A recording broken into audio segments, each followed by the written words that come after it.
Ladies and gentlemen, welcome back to the Lost Sheep Podcast. I'm Nazario Pengal, here with Cole Bissett.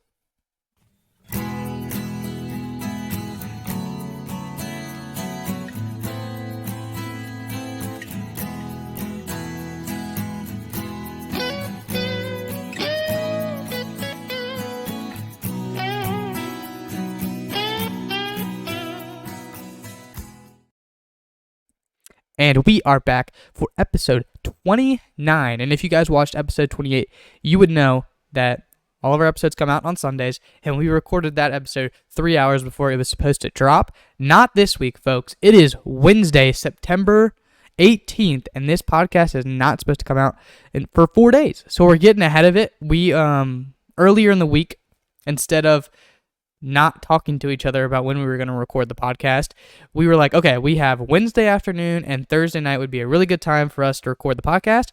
And then Cole texted me this morning. I was like, okay, we're recording today, 3 or 4 o'clock. I was like, yep, found us a quote.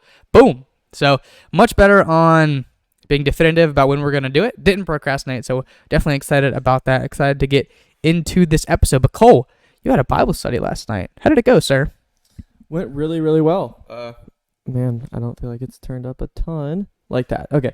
It went really, really well. I love my guys. They're really great. A lot of them are really, pretty much all of them are good at just communicating. So, like, conversations were fluent. They all were pretty knowledgeable. And yeah, I had just a bunch of really great guys in my group, so that's exciting. But you have yours on Thursday, too. All right, how are you feeling about it? I'm feeling pretty good. We had 3 people come last week, and we had a pretty good conversation.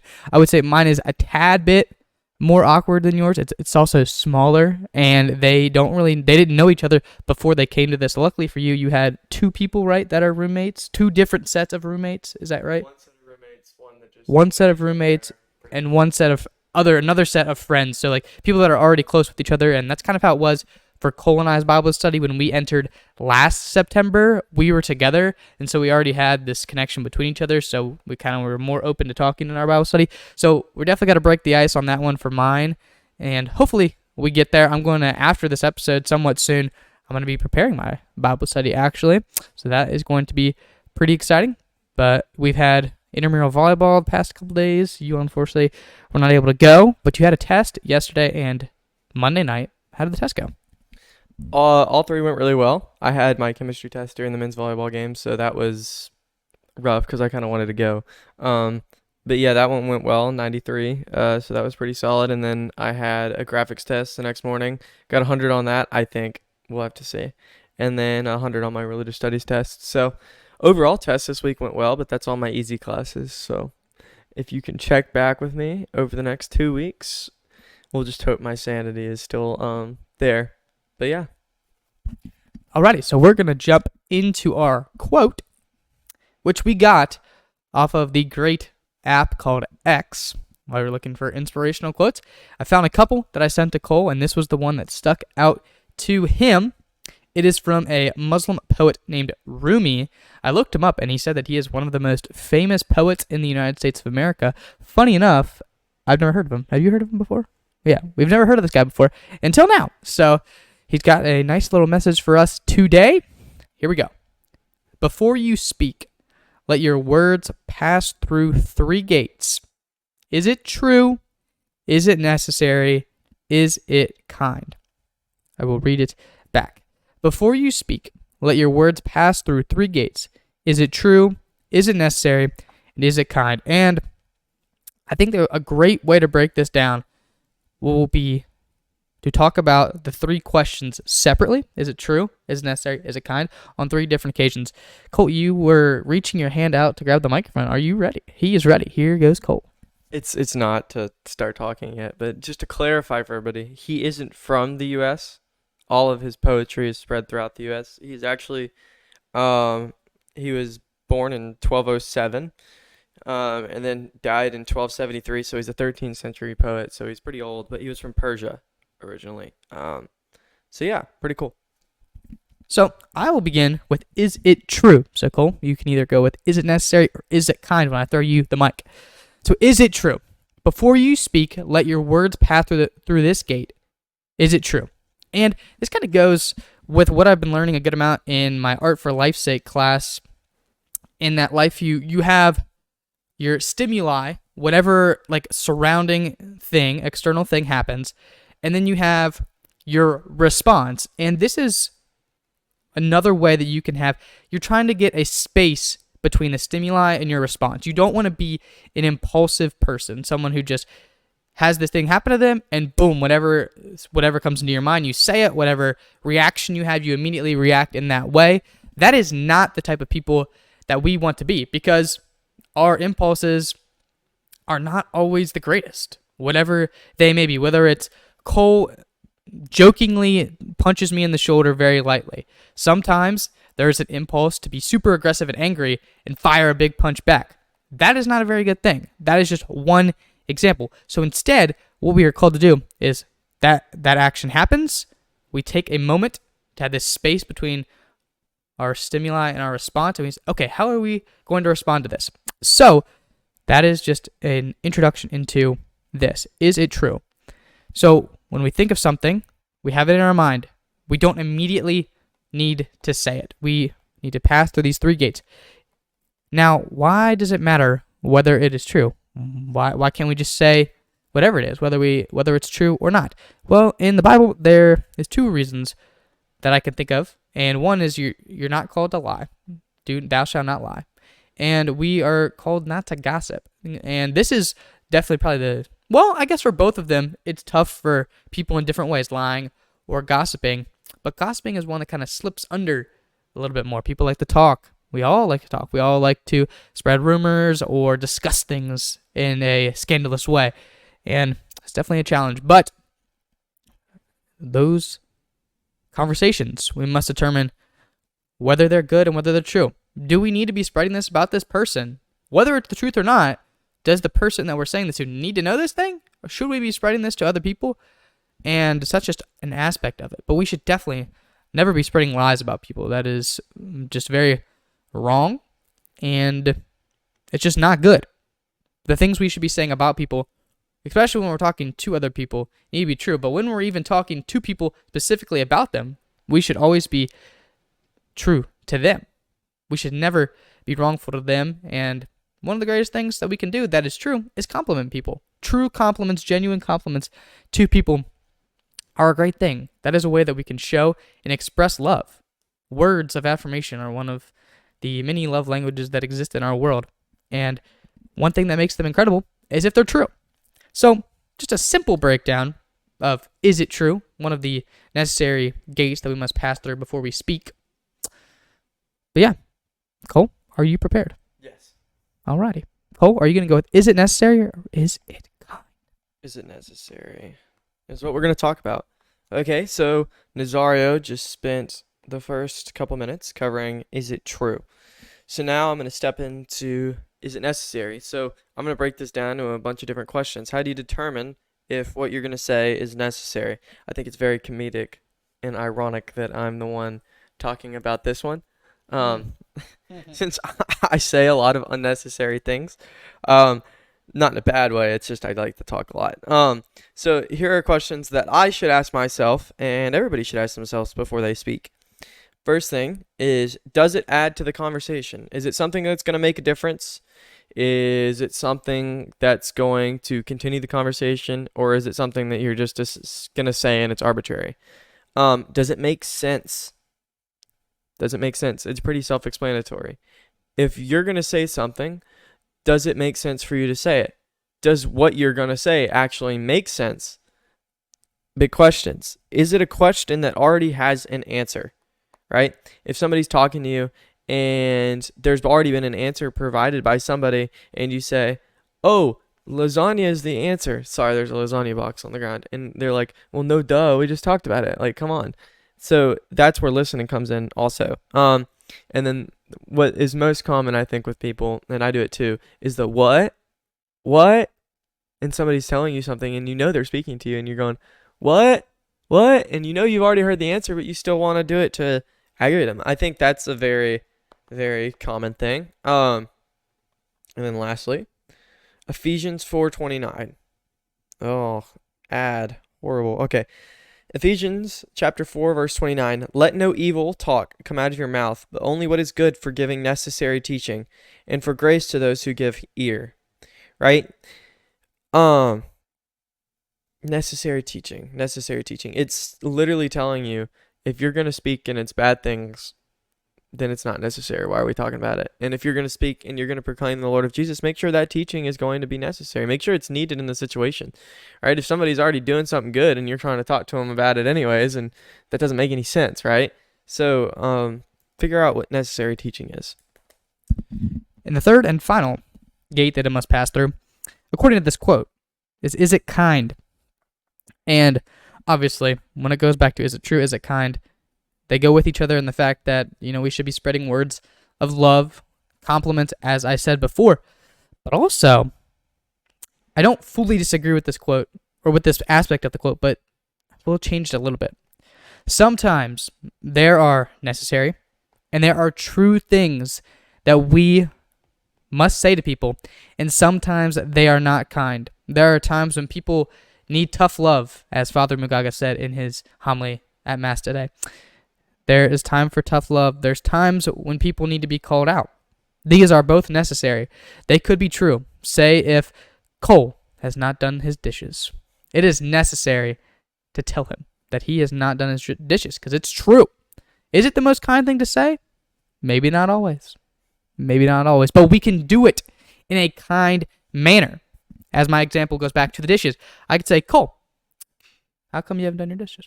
Simple question. Simple, Cole, it's true that you haven't done your dishes. It's necessary that I bring this conversation up. And that's a kind way to say it. Hey, Cole, how come you haven't done it? Then we can have a conversation about it.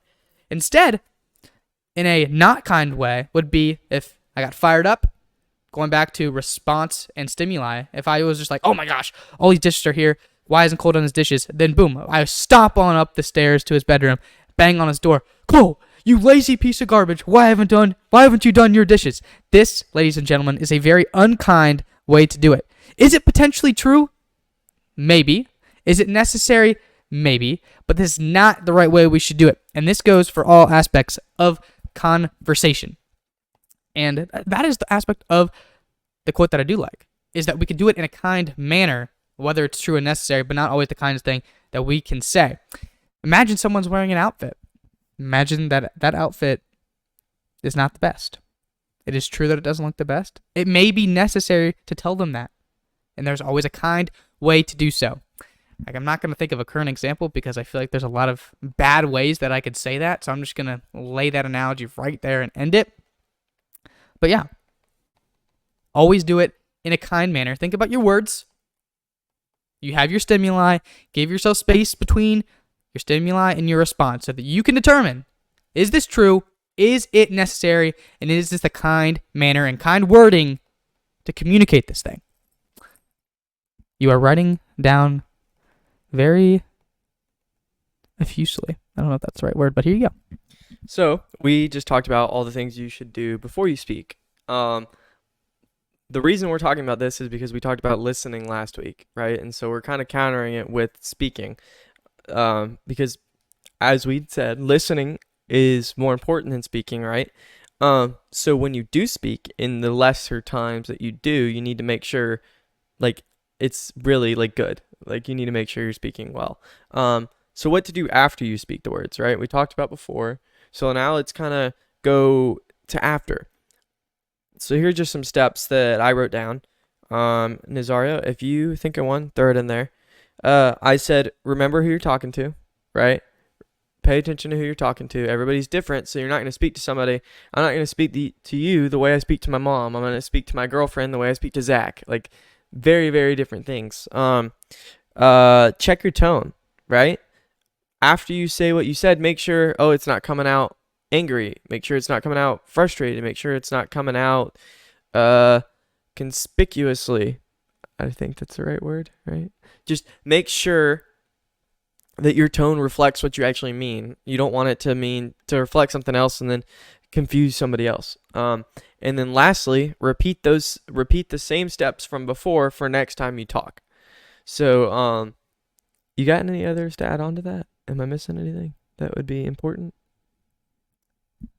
I would say just to go along with, to realize who you're talking to just realize how those people, what their minds are like. And it's about understanding, it's about listening so that you can understand people on a deeper level, so that you can relate to them in the right ways, and to provide correct communication with them so that you can both have a deep conversation and not just something basic that they don't understand. You might have this incredible idea in your mind and it might be very profound, but because the other person does not understand the way that you're trying to communicate it, or they don't relate to what your analogy or words that you're using, they're just not going to understand it. And so it's incredibly important to know your audience.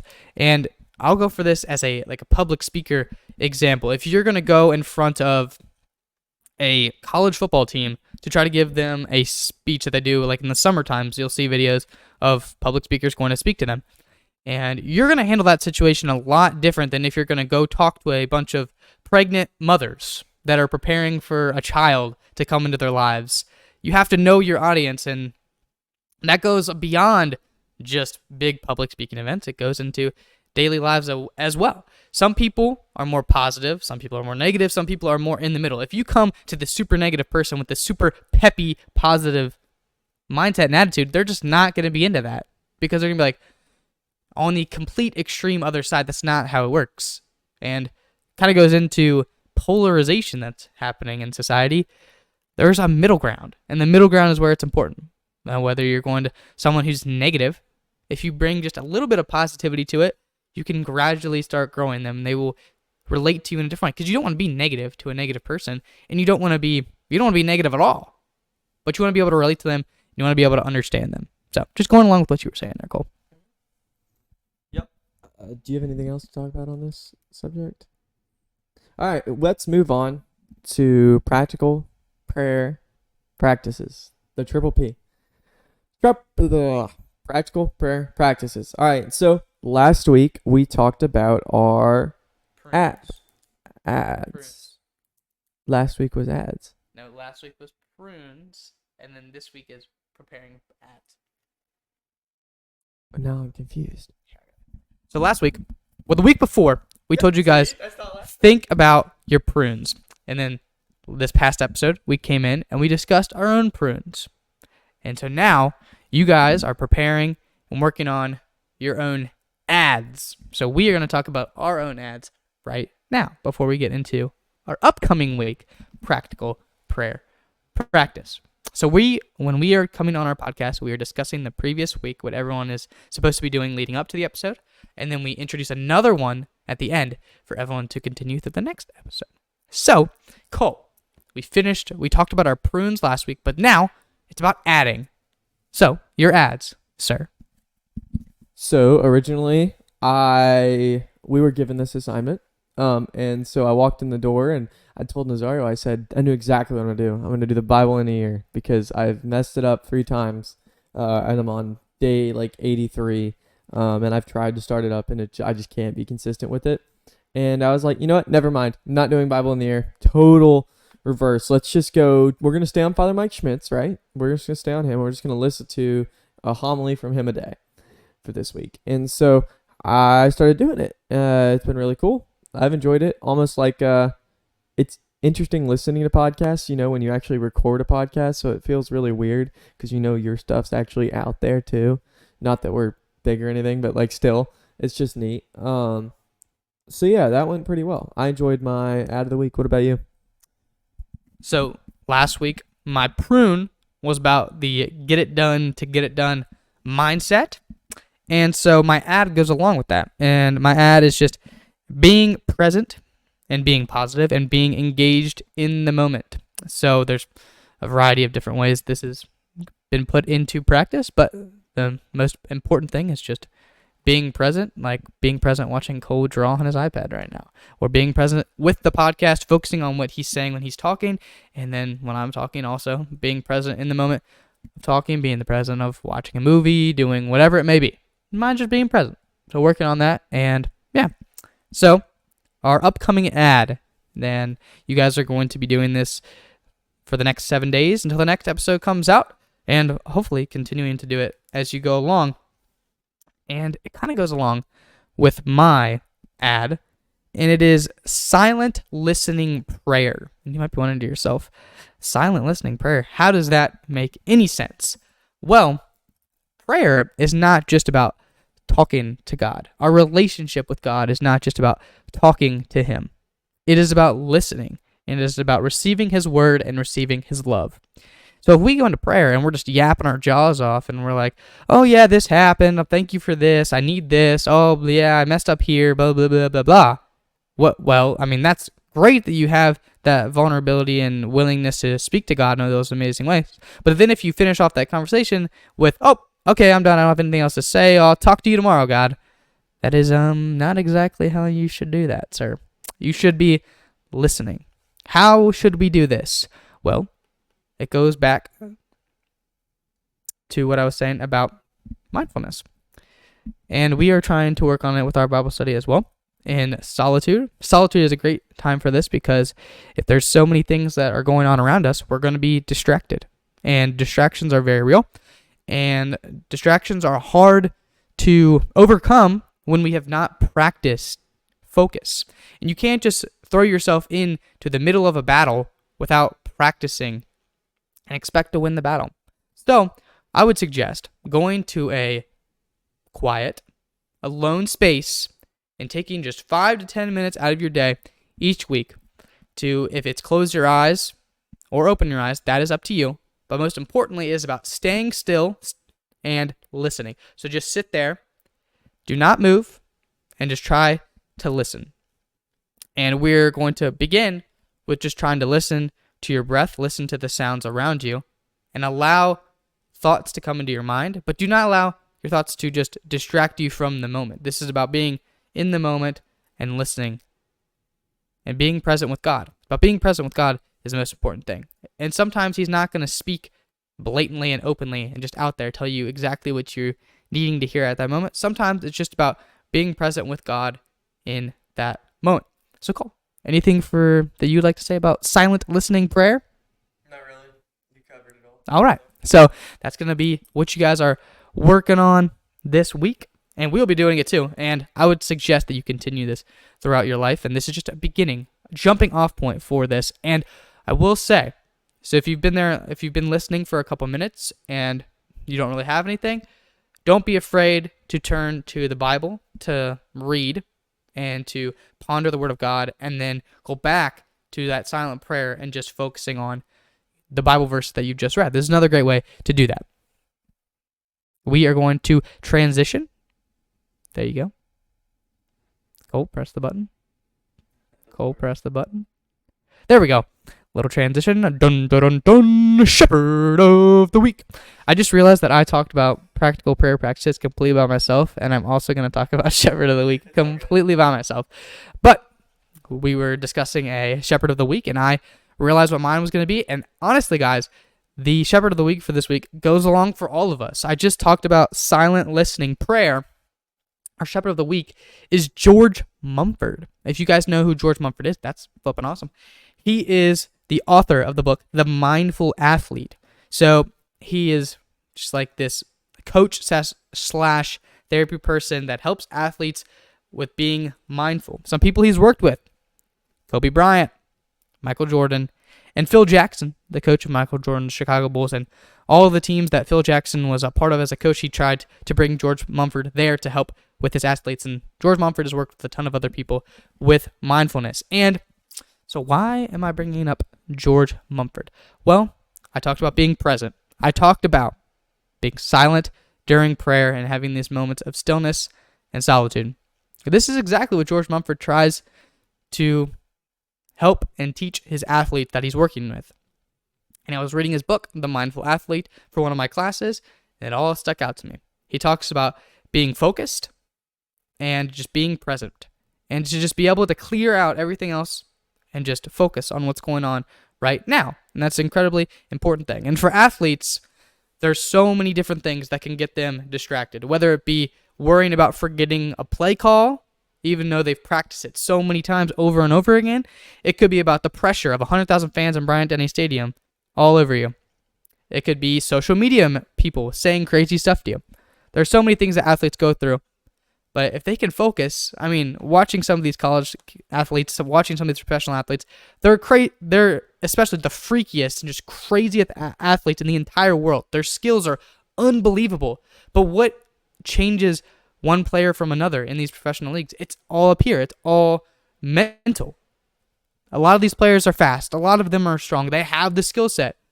It's about who is mentally there to be able to do those things. And so this is what George Mumford does. But this is something for our entirety of our lives. We live in a world that is consumed with distractions.